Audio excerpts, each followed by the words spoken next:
Le 21 février 1973, signature d'un accord général entre le gouvernement de Vientiane et les représentants du Pathet Lao. Le règlement politique prévoit la formation dans les 30 jours à partir d'aujourd'hui, c'est-à-dire la signature de cet accord, d'un gouvernement d'union nationale comprenant des représentants à proportion égale des deux partis, c'est-à-dire du gouvernement et des forces patriotiques. Cet accord, portant sur un cessez-le-feu et la formation d'un gouvernement d'union nationale, succède à ceux qui ont été signés en 1954 et 1962.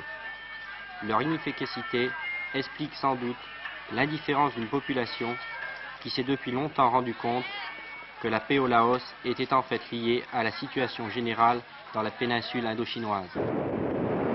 En effet, la présence dans la moitié sud du Laos de la piste Ho Chi Minh, réseau de pistes s'étendant sur 700 km de long et 100 km de large, lie la politique intérieure laotienne à l'évolution des combats au Sud-Vietnam et au Cambodge.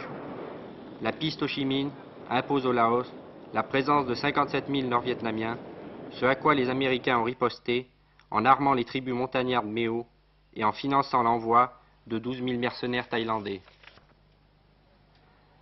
Les soldats du Pathet Lao sont venus faire leur marché comme tous les jours depuis 1962.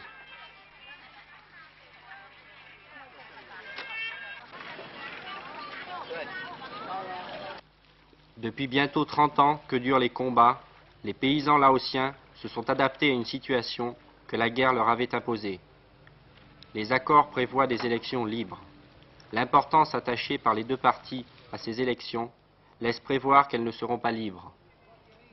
Quelle importance peuvent avoir des élections pour cette population contrainte d'abandonner ses villages sous la pression des offensives et des contre-offensives? 3 millions de Laotiens, 1 million de réfugiés. Pour ces réfugiés regroupés dans des camps depuis plusieurs années, les promesses des deux partis ne signifient pas grand-chose. C'est encore qu'un premier pas vers la paix. Tout dépend du respect de l'accord signé et j'espère qu'avec l'aide de la Commission